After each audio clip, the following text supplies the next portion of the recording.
Ladies and gentlemen, welcome to a group chat to kick off your week. Woo-wee. You got me and D.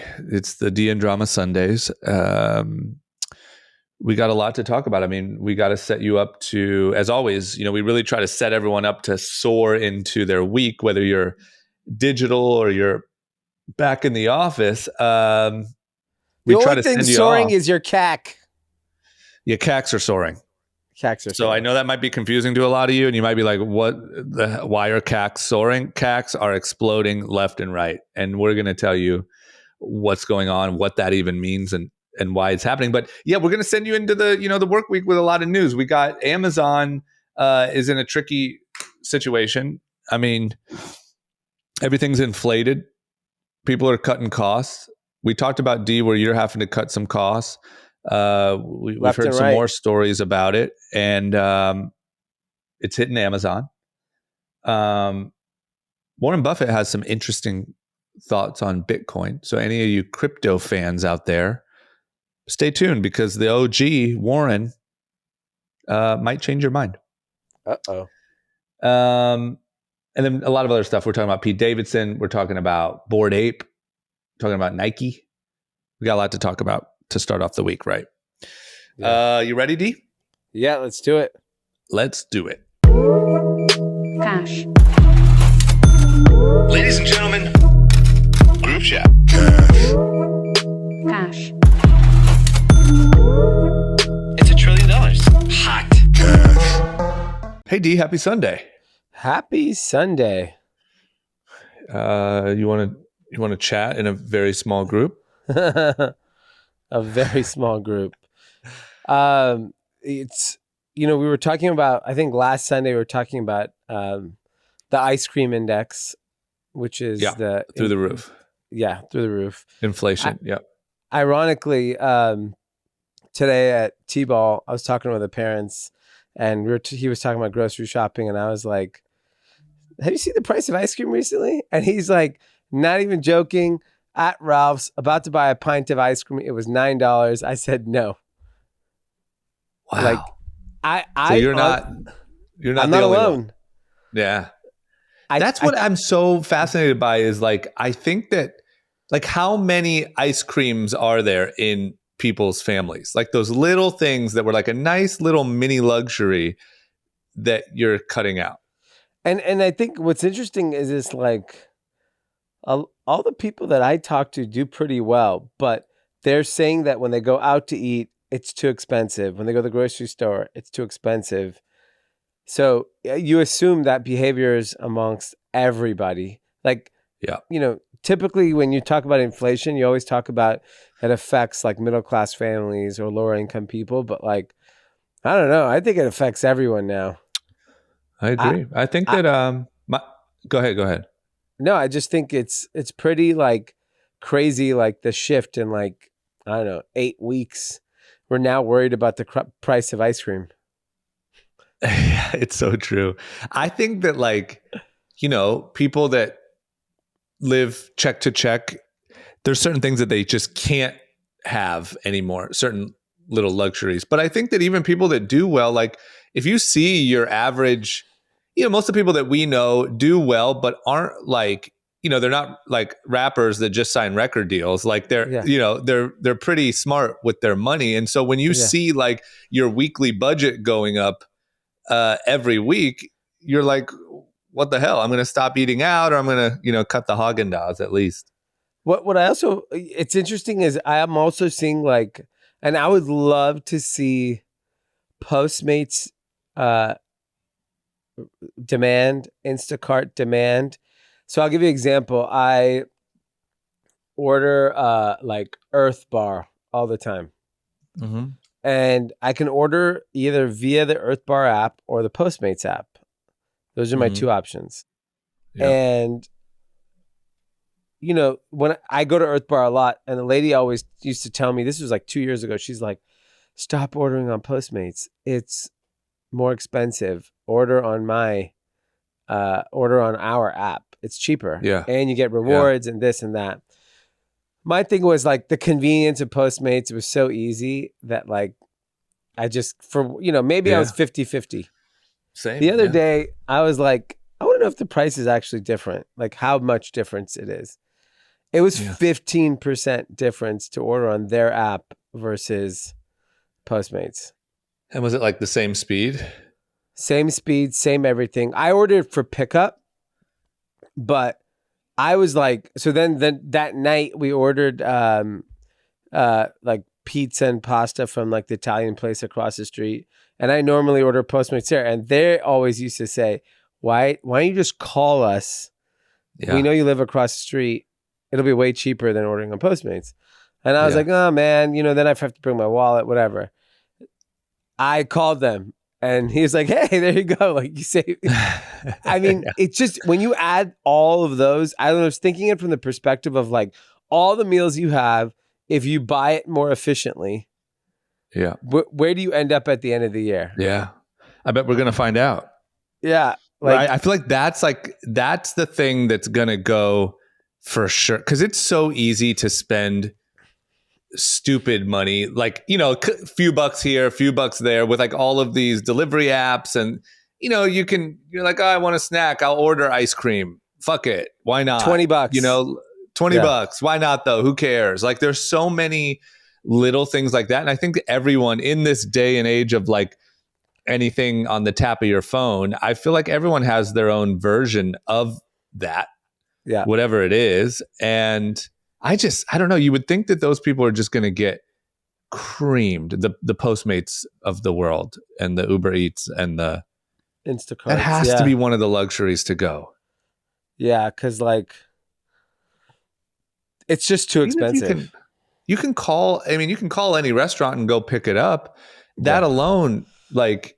And most of these people have like now they've gotten a lot more sophisticated. Like all the places I just spoke about have like web ordering, pretty easy, seamless kind of, checkout. Yeah. Like it's not as painful as it was where you literally have to call and like, it's pretty easy. So I just think if you think about like the convenience is amazing when times are good, but when times are bad, man, and especially when you're ordering like $100 worth of food, you're talking like $10 to $20 you save by just like not using one of those apps. Yeah. Yeah. Which is insane. Completely I wonder insane. what the biggest things to go will be. I mean, we won't find out for months really, but number one, like we talked about before, I think that the pinch is harder than people are talking about. Like I think people are really, really squeezed. Yeah. And I think some things are going to get hit super hard. I just can't, other than like the Postmates and those luxuries, I can't really guess. I mean, Haagen-Dazs is going to take a hit. I think shopping in general, like all purchases across all categories will be a little softer, right? Like there's a lot of studies saying that people, have planned their travels. So they're like committed to it. And if they're going to spend money, they'll rather pay the premium on travel. So I believe that. I do believe that people are not going to change their travel plans. I think people are going to go through with it.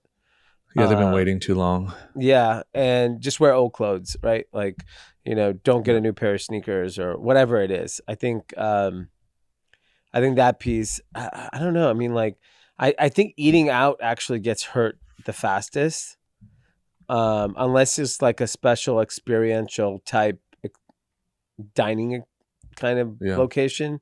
I think people are just like, I think I had 2 veggie burgers this week, like Impossible. One was $28, one was $35. Oh my God. For a veggie burger. Oh my God. Because you just were at like really nice restaurants or? I was at like, I would say I was like upscale fine dining kind of vibe. Like it's just expensive though? Those things naturally are just expensive? I mean, like I got we ordered a burger lounge or I think the other day and it was $10, $9. Yeah. Normal, so that's about as cheap as you're getting. Yeah. But like, man, kudos to like all those companies that have not raised prices. Like, when you go to like In-N-Out, like it's still cheap. Yeah. Well, those It's things are unbelievable. just, I mean, that line, I'll tell you what's Yeah. not getting cut out of people's budget is In-N-Out. I mean, The In-N-Out line could there triple is- their revenue in the next year. Yeah. It's just that's the ultimate testament to having a strong brand. Like it doesn't matter what But it's the is price going too, on in right? the world. Great food, For great, sure. like they have like the triple threat in terms of like they nail the product, they have a great price, great experience. Like, But couldn't it's you go really- to McDonald's? Like if you were really trying to cut costs, couldn't you go to McDonald's and trim the extra couple bucks? I know, but I mean, I don't know the difference between a McDonald's hamburger and In-N-Out. I would assume It's In-N-Out's better. Massive. Yeah. It's Yeah. massive. Yeah. So But it's just assume- like, to me, like when you're just a staple, like you just do what you do really, really well. I think that you're like not immune, but there's still a line all the way down. Like I always pass the one on Ventura Boulevard, and there is a line that is such an ungodly amount of, it has to be an hour in the drive-through. I can't imagine how not that long that long, line 'cause must take. we wait in the Hollywood all the time. It's Really? 20, 30 minutes. And it's long as It looks shit. insane. They're just so And they efficient. turned that thing around quick. Yeah. You only I got just- a few options, I guess. Yeah, I mean, I'm curious to see like what are all those, like our Burger Lounge bill, which I picked up because we were coming back from somewhere, was like for 4 people with the kids, I don't know, $80 something. Yeah. That's a lot. In-N-Out been what, $25? For sure. That's a lot. 80 something dollars? Yeah. Isn't Burger Lounge Because they charge you fries. So you do 4 burgers, 4 orders of fries, yeah. a But Diet Burger Coke. Lounge isn't really that special. Yeah. It's not like a nice, it's not, I don't want to bash them for no reason, but the difference of $25 and $80 seems like a pretty big jump for what you're getting over at the lounge. I'll give you another kind of comp. I went to Maggianos with the family this evening because the kids Mhm. love it, and we were out, including tip, and I had 1 glass of wine. No one, Haley didn't drink. She had Diet Mhm. Coke. 2 kids dishes. I had a salad and like a side, like an appetizer, and Haley had an entree of pasta. So no meat, no fancy, nothing. $100. Yeah, it's brutal out here. I what are people are going back to grocery shopping maybe? You got it. You got to learn how to cook. You better get an air fryer and start fucking cooking. Yeah, the good news is you can cook just about anything in an air fryer. Air fryer. I mean, air fryer might see a boom. Air fryer is the best thing ever. I wonder if Uber, are people taking Ubers excessively? I just feel like I'm curious with these, we know retail is going to get hit a little bit. We know those type of things, but I'm curious with all of these technology companies that are, have just made life easier. I mean, Yep. I'm shocked, to be honest. Maybe I'm the silly one here.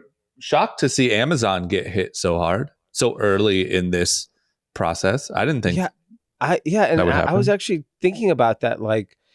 Amazon strikes me as a place for essentials.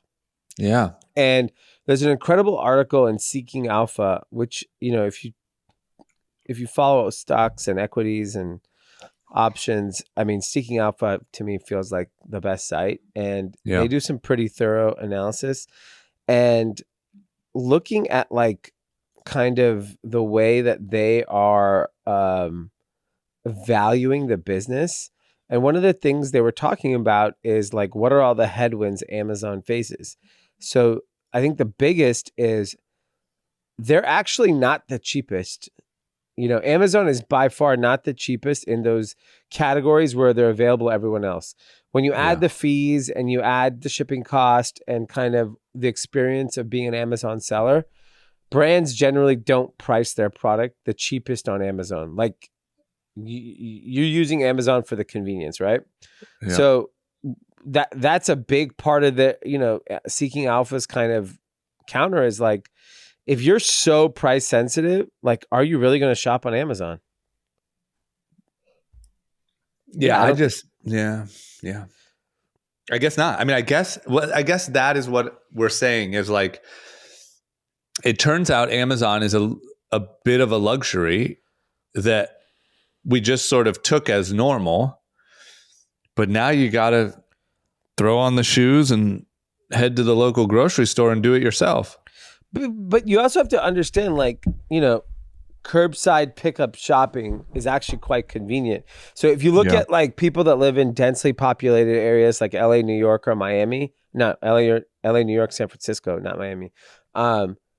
It's inconvenient to go to a store, right? It's inconvenient to go grocery shopping. If you don't live in those three cities, going grocery shopping is not that painful. Going to the store is not that painful. And if you wanted to add a layer of convenience, you could do curbside pickup, right? Here's the reality is Walmart is best suited to win that game. The curbside pickup game?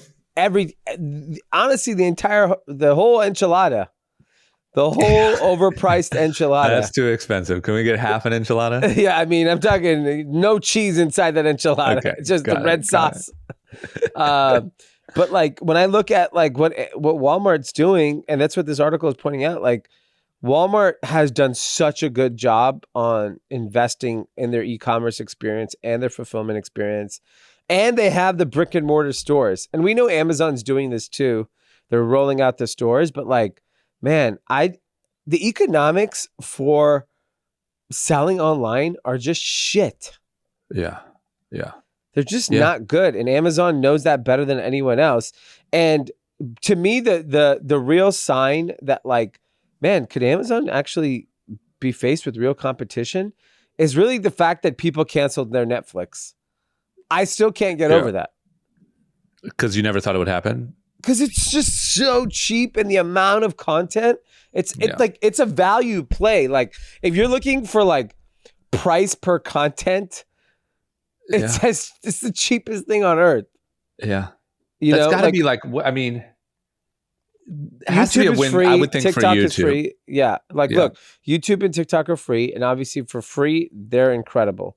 But like, you can watch a lot on YouTube. I mean, a lot of long form. Like there's a lot of good. TikTok, I think, is like a bit of fills a different part of your day, which is all the rest of it. But I think that like if you're sitting down on the couch, like with your significant other or whatever, like I feel like if YouTube can fill that slot. There's so many sports podcasts and this and that. There's so much stuff on there now. It's just still like it's a different level of production. Like I've watched stuff on YouTube. The quality is incredible, but it's not like, I don't know, if you're like 50 years old, are you like, hey honey, you want to get on the YouTube algorithm and take it for a swing tonight? I'm sorry if you're listening, Mr.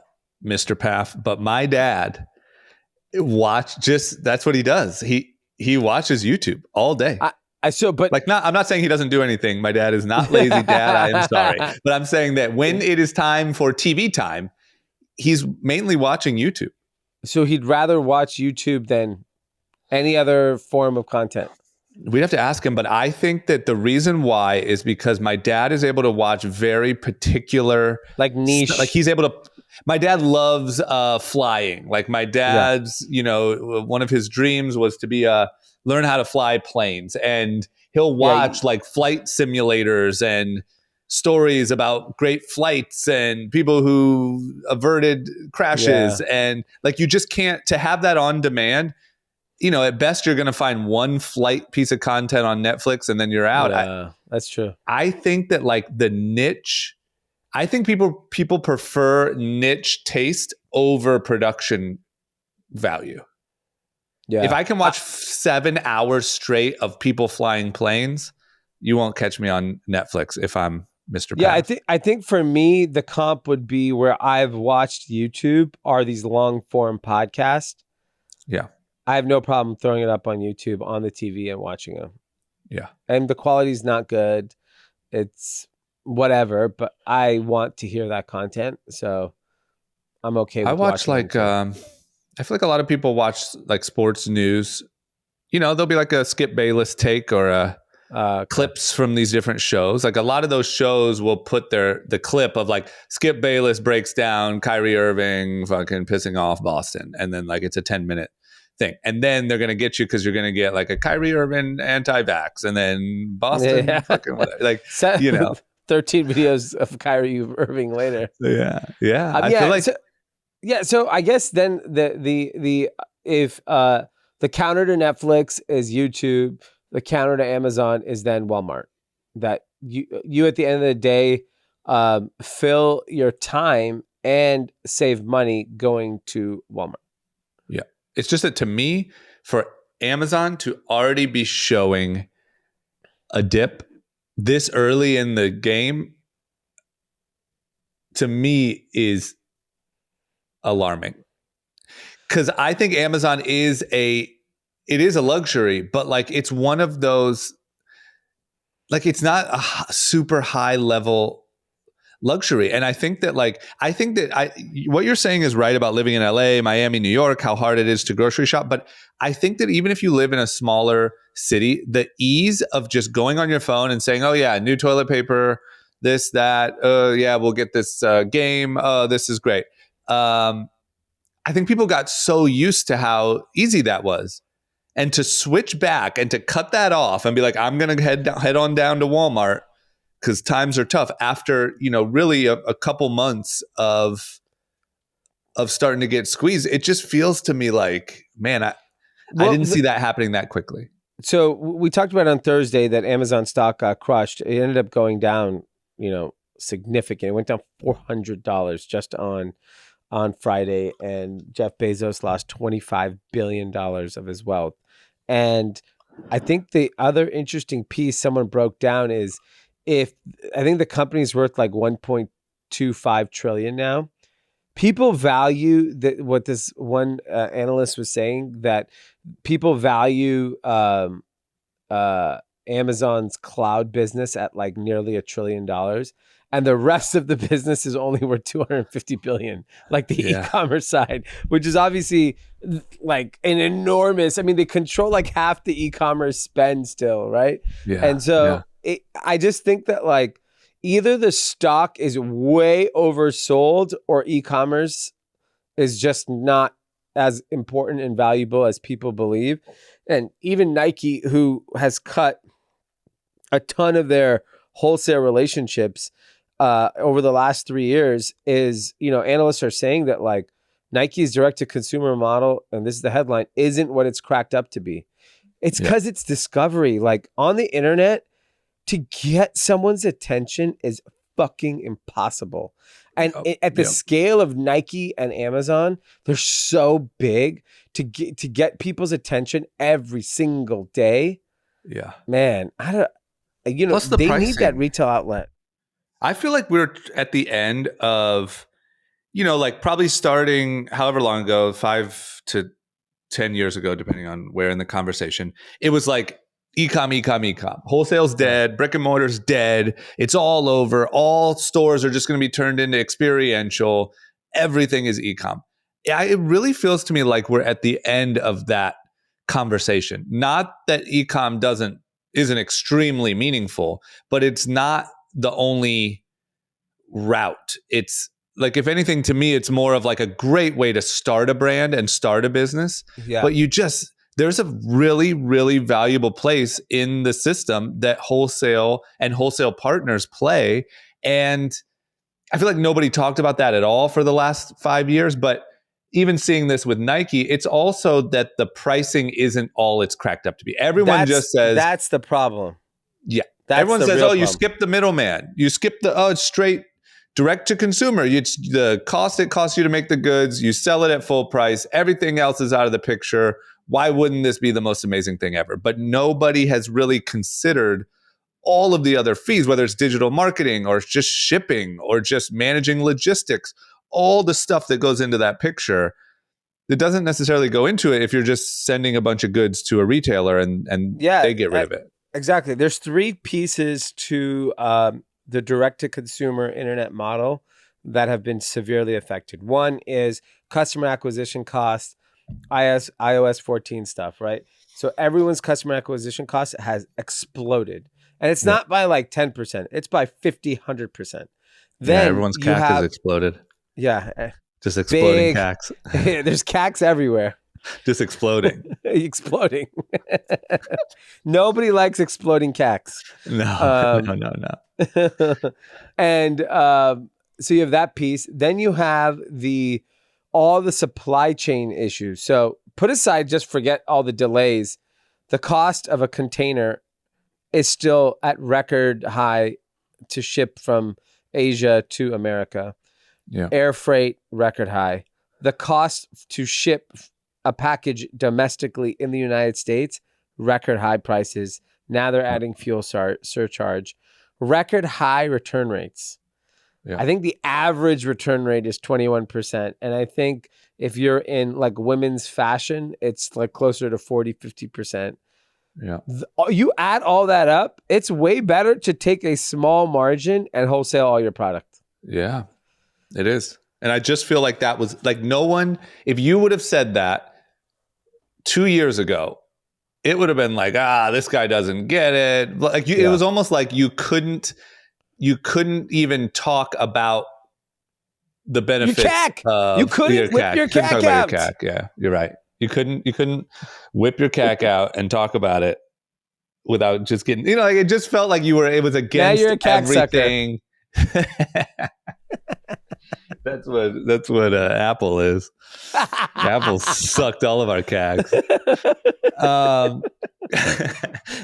But you know what I mean? Like you couldn't even talk about it. It was just e-com. And then I feel like, I don't know, you saw the Dollar Shave Clubs and those people start to, open up wholesale accounts. And then you saw these different moves being made. But now I really feel like it's a different conversation. Yeah. E-com is still so important, but it's just a part of the puzzle. It's not the entire piece anymore. Yeah. Like there's no one saying e-commerce is not relevant. It is, just the economics at scale aren't as attractive as they were a few years ago. Yeah. And unless everyone's CACs get smaller, yeah. And they're not. That ain't changing. Those CACs are just growing. All right, we're going to take a quick break and talk about, yes, my favorite tequila in the world, Lo Siento. Fresh. If you're in Nashville, I don't know if you noticed, in Nashville, they opened a new soccer stadium, and it has a nightclub, a full-blown club that Lo Siento has sponsored. All the tequila in the stadium is only Lo Siento. The bar carts say Lo Siento. We are huge in Nashville. Unbelievable. I love it. It's my favorite tequila, obviously. That's not even it's funny is if you listen to the podcast for a while, Pete created some copy for the ad. And I'm looking at the copy where he kind of tells fucking me what to say. And it says, a personal endorsement, motivate your audience. Shut the fuck up, Pete. What is this as fucking copy? Lo Siento for your stupid fucking copy. Jesus Christ. Anyways, it's an unbelievable tequila.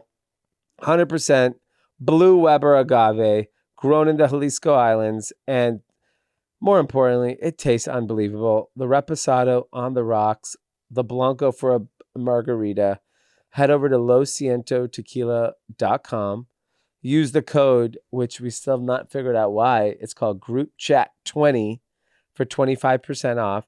And just to clarify, it's for 2 bottles or more. Shipping this stuff is quite expensive. So buy 2 bottles and you get 25% off. Use the code Group Chat 20, losientotequila.com. And, thanks for Pete's lovely copy on the personal endorsement and motivate your audience. And he said to launch it off with an introduction and a thought starter. What the fuck is a thought starter? All right, let's get back in the episode. It's nice that everyone has a big CAC now. Everyone has a big CAC. For those that don't know, CAC means customer acquisition costs. Just to Yeah, thank you. clarify for some Thanks of you for new saving us, CACs. Yeah. You want to know whose CAC is fucking huge? Is Yugo Labs.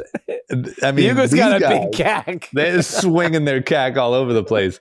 And actually, the funny thing is their CAC is probably non-existent because the brand is just so strong. So Yugo Labs is the company behind Bored Ape, which is, one of the massive NFT projects. And it just blows my mind how smart these couple guys are that are at the top of, Yugo Labs, and then just some apes. and then what's the other one? CryptoPunks. Like these guys all just seem very sophisticated and good at marketing. But they released, from my understanding, a plot of digital land in the metaverse, and it just exploded. Like people are buying up plots of land like crazy, already hitting the resale market. It's like the newest frenzy is this Yugo Labs virtual plot of land. Yeah, so they're really clever of like giving every NFT holder a reason to continue to hold. So in the last, like, I don't know, 60 days, they did an airdrop of their Apecoin, which if you were a Bored Ape or Mutant Ape holder, you got sent free Apecoin. Then this past week, they created, this land project where if you owned a Bored Ape or Mutant Ape, I think you got airdropped it for free. Or if you, I don't know if you got it for free. I think you did. I'm not too sure. And then if you wanted to purchase it, you had to buy it with your Apecoin. So the price of Apecoin went berserk. It like doubled in the last week. And then, they launched this project yesterday, and it was a bit chaotic. So it was what way? Like the way it was rolled out? Yes. So it continues to be the same problem, which is gas fees were apparently the highest it has ever been. So if you wanted like to in buy the regular verse. Yeah, exactly. Each plot cost a buyer around $5,800 based on the Apecoin price of $19. The gas fees to purchase one plot of land was 2 ETH, almost $6,000.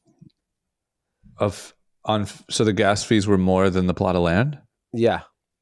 Oh my God. And so the price of the land went berserk and people made money, but we always talk about like crypto and NFTs being this like democratization tool. And you can't, let's just say you wanted to be a part of this process, you have to first have $6,000. Then you have to have $6,000 of gas.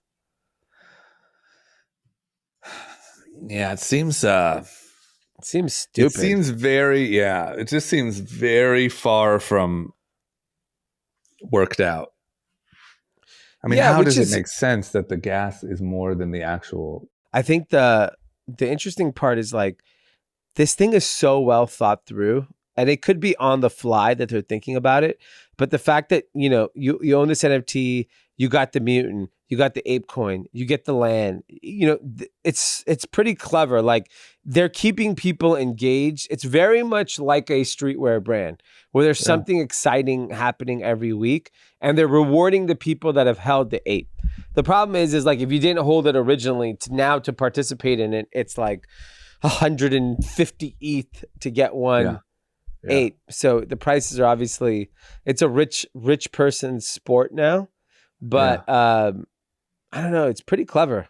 It's fucking clever. It's really clever. I mean, the thing that I can't take anything away from is whoever's running these things are just so smart. They're just so good at like, I think there was also a lot of people that kind of saw the trend with NFTs was that you had to promise like this kind of membership type thing. And it seems like a lot of people have kind of fallen short on what exactly you're getting now that you have this NFT. But I mean, these guys just have it figured out. It's just the gas fee thing that Yeah, makes and that's zero sense to me. But that has Yeah. nothing to do with them. And that's an Ethereum thing, right? Like they just have to figure that piece out, or sell it on a different platform. I mean, I don't know. I get it. Like Ethereum is cool and whatever, but like, who fucking cares? Yeah, let's go back to credit cards. Yeah, seriously. At this point, like, I mean, why wouldn't you just imagine if I could buy my digital land for $5,800 on my Visa? Yeah, you know Let what's me going to in. happen? The metaverse is going to be like e-commerce. Everyone's going to be blockchain, this and that. We're literally going to be fucking buying it with an Amex. Yeah, And mailing cash. Yeah, and they're like, oh, by the way, we don't even have a website anymore. You got to go inside a PacSun to buy a Bored Ape piece of land. For real. You want to pick up only. a piece of land? You gotta go to like who's like a big real estate agent? I don't even know who the name of an agency, but like you got to go into the office and pick up your land. Yeah, 100%. Pay in cash. Because I think it's broken. Like. Yeah. There's something about the digital experience that is so flawed in so many ways. You should not be buying the excitement.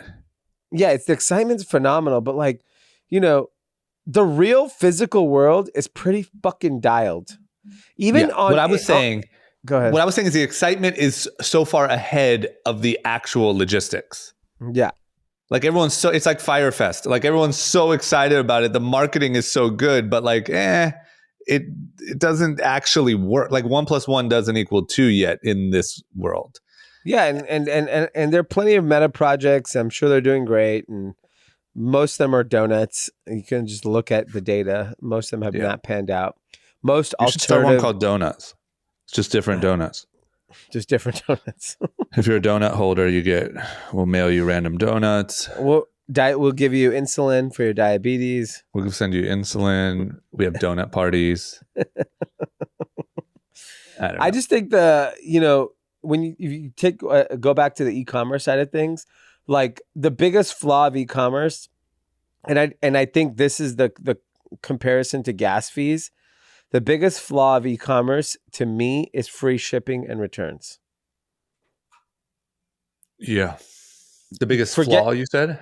Yeah, I think the reason why thing to deal with. Yeah, like in terms of the economics, put aside customer acquisition costs because that's kind of dynamic and that's reliant on how good your content is. Like maybe you can figure that piece out. But free shipping and free returns should be illegal. Yeah. Shipping, I don't know. I was going to butt in there, but I don't know that shipping's actually a bigger problem than returns because returns is a fucking nightmare. But shipping itself is gnarly. I mean, Amazon like pretty much destroyed anyone's chance at breaking even on shipping. Yeah. And shipping itself isn't expensive or isn't cheap and isn't getting any less cheap. And it's a cost that like, I feel like people just expect for shipping to either be like a really low flat rate or free, and it's a challenging thing, but I agree. But I mean, returns is a fucking nightmare. So I don't. Free shipping, free returns should be made illegal in America. Everyone has to pay for shipping and returns. It's really the death trio is free shipping, free returns, and CAC. Yeah. And rising CACs. Exploding CACs. I actually like that better. And we got to rise first before you can explode. That's true. It's crazy to me how much of a like business altering impact, life altering impact the Apple iOS change had. I mean, it's ridiculous. Just track everyone's data. Come on. Like we talk about how much it affected Facebook, but it affected like an industry. I mean, I wouldn't even say an industry. It affected small businesses it affected business as a whole, online business as a whole. Yeah, small, the entire internet, medium, large. Yeah, it's gnarly. It's wild. Okay, well, I hope everyone feels nice and not tracked. Yeah, you feel safe now that iOS 14 came out. Feel so safe. You're so safe. Your community probably has high crime. gas is through the roof. You can't go anywhere. You're fucking broke. Thanks. And TikTok's listening anyway. Exactly. The one person that knows everything about you. Fucking dummies. We're just dummies. It's a dummy place.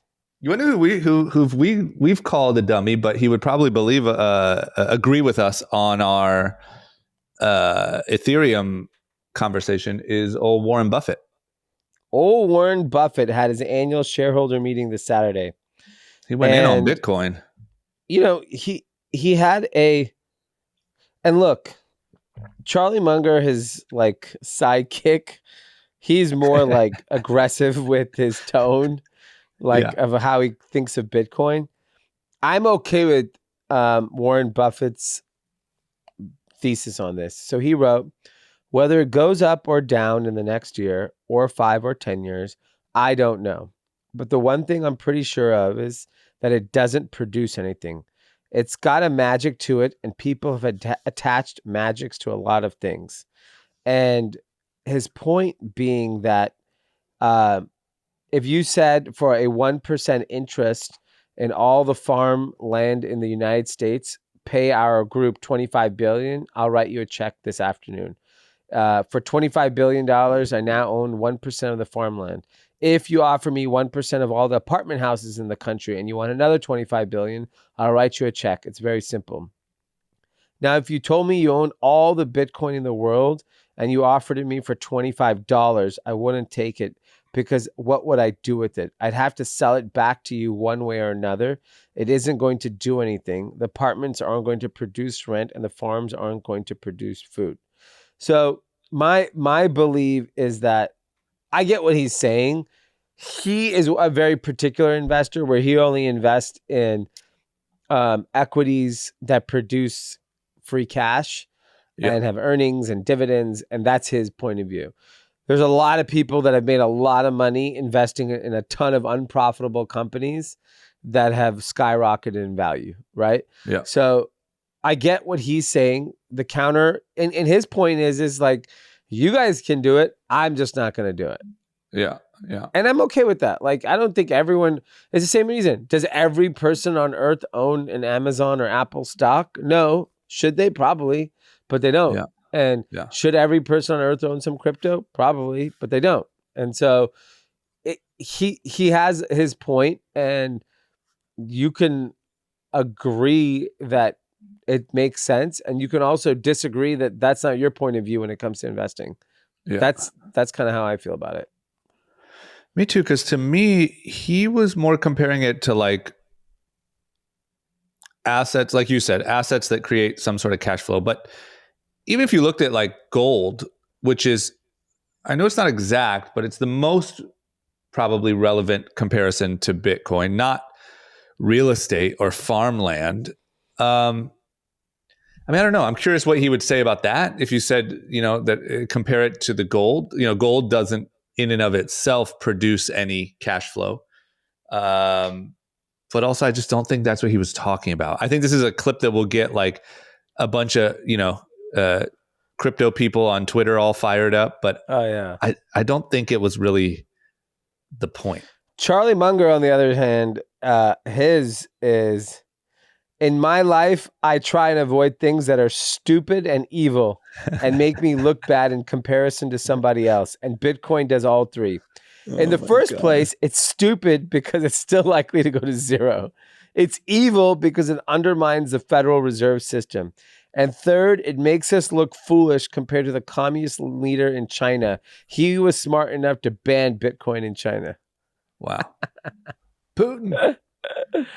Oh my Man, God. Well, we know where he stands. Yeah. I tried to watch it and like come up with an angle, but it just seems like Warren Buffett is just more saying it's not the type of stuff he invests in. Yeah, I think that's what people have to accept. Like, there's never going to be 100% penetration of anything. Yeah.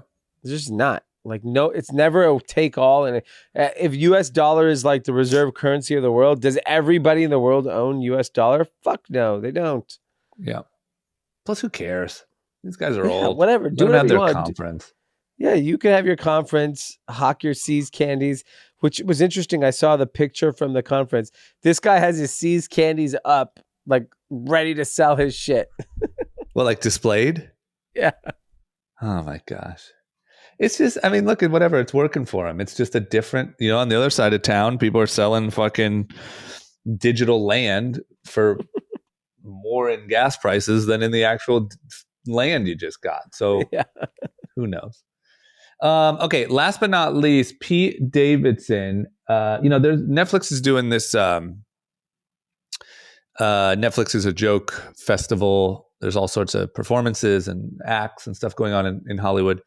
And what I didn't know is Pete Davidson did a little spot at one of them, and he took a couple, I'd say, light shots at Kanye. I was more blown away by the fact that it looks like he got Kim and all of Kim and Kanye's children's initials tattooed on his neck. Wow. But so that, and then also, he's taking some shots. He's keeping the momentum going. I didn't think there was anything like too mind blowing in here, but he's riding hot. I saw Kim just posted him and her at the White House Correspondents' Dinner. He's looking like he got some of that Kim, whatever. He looks a lot healthier. He looks like he got a tan. He's on cloud nine. Did Kanye West, and I forget, did he accuse Pete Davidson of having AIDS? Yeah. Okay. So Davidson, I guess this weekend joked that he went to the doctor to be tested for AIDS after West's accusations, since he was a genius, and obviously in quotes, genius. Yeah. But he was told he did not have it. And so Pete Davidson in the joke said he was told he did not have it. It's just that he looked like he did. That's good. I'm not mad at that. And he said that he was talking about like some of his friends, like Jack Harlow is collaborating on music with West, and that if he was mad, he said, "No, I'm not mad." He said, "I would be mad if Bill Burr went to Kanye's Sunday service, though." That makes sense. I mean, you can't be mad at Jack. It's interesting. Like, there's this like thing happening in Hollywood with like Pete Davidson, and now it's officially out. Zacbia rumored to be dating with Olivia Rodrigo. Wow. And these, it kind of drives people nuts, because I was looking at the comments the other day on Zach's picture, and I was like, I think like people don't understand it, right? Like they don't get it. And I think if you live in LA and you're around it, you get it. But like, I think people from the outside are like, why is everyone dating Pete Davidson and Zacbia are it. Yeah. They are Leonardo DiCaprio, George Clooney, Cary fucking Grant. Like they're it. Oh my God. Yeah. Yeah. It's funny because I'll tell you, I came from small town, USA, and then moved here. I think the biggest difference is when you're not from here or don't live here, you picture the celebrities like being in their own thing. It's almost like they're in their own bubble, probably like in Calabasas in your brain. They all live within like a 5-mile radius of each other, and they only talk to each other. They don't communicate with your average, man or woman. And then when you get here, you realize that, whatever it is, like the club promoter is, heavily tied in with the celebrity ladies and this and that. Like you just realize that there's way more overlap between people like Pete Davidson or Zacbia or whatever than with celebrities than you imagine in your make-believe world. So when you see like Zacbia, who people are going to hate on Zach anyway, because he's just, he's just living the best life. He's just living the best life. And like, of course, you're going to rip him to shreds. But you don't think that Olivia Rodrigo, who to these kids is like Britney Spears, like it's everything, would even come into interaction with a Zacbia. How does that even happen? You just don't picture it. Or even I'm still enamored with Pete Davidson and Kim Kardashian. That's way crazier. Yeah. To me, that's 10 times crazier than Olivia Rodrigo. Olivia Rodrigo, Zacbia is just, They're young, me- they're whatever, they're Hollywood, like, you know. yeah, that's who she, Yeah. it's, Like at least it's who else not is she gonna like date? Yeah. Kevin Federline. Yeah. You know what I mean? At least the guy, like, he's not her backup dancer. Yeah, I know. Like he has He's his got own some career. stuff going for himself. But Pete Davidson, Kim Kardashian still blows my mind. Yeah. Still. Oh my God. Okay. All right. Let's Okay. That's all we got. Let's move to some shout outs. let's do it. Let's do some shout outs here. Well, actually, the first one's a question from Nicholas Hansen. His question was talking about how so many offices and businesses are still empty, since a lot of people are working from home nowadays, and business owners know they can save money on overhead costs by allowing that to continue to happen. What do you think is going to happen with the buildings? He believes they'll turn into apartment and condo complexes. I do believe that is probably the right solution in places like LA and New York, where there's a housing issue and cost of housing has gone crazy. It's up to the landlords to make that decision. I think they're going to hold out for a while before they make that decision. So, I mean, and by a while, I mean 5-10 years before people start kind of committing to this idea that like no one's ever coming back to work. With potentially a looming recession on its way, you may see office rents drop. You may see it be more affordable to continue to have office space. And you may see a more productive work environment with people back in the office. So you may see everyone go back to the office and the idea of work from home becomes less and less prevalent. So it's hard to say, but I like the idea. There's probably way too much office space in America to begin with. So I think you can go with your kind of idea for this for a good chunk of society, but it's not a guarantee. So we'll see what happens. The next is a big shout out to Ali G, as she goes by on Instagram. She's nominating herself for the group chat Dean list. She is, I think, in business school, and she wrote an essay about Meta and why their stock price dumped. Now she's writing an essay on Peloton and what forces have affected their business and stock price over the past 2 years. She's maintained a 4.0 in grad school thanks to the wonderful insights of group chat. And you know what? She wanted a shout out and some Chief Scribble Officer merch. Javier, let's get her some Chief Scribble Officer merch. She deserves it. Congratulations on a 4.0. That is what you call perfect. We like perfect at the group chat. The next shout out is to Andrew from Hamilton, Ontario. He just had a new baby, Samuel, and it's coming from Amy. I'm assuming Amy is your wife. And so congratulations on the new baby. And Amy wants to thank you for everything you do. Your persistence over the years with making me listen to group chat has paid off.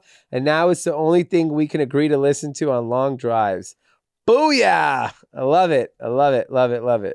That's incredible. And by the way, it is not, when you're married, it is not easy to find anything to agree to listen to or watch. It is impossible, in fact. So kudos to you guys to figuring that out. You're light year heads of a lot of people. I think that's all we have for shout outs. Have a wonderful week. Watch out for $35 entrees. Save some money on gas. And let's see what happens this week. It's going to be fucking crazy. All right. We'll see you later this week. Bye-bye.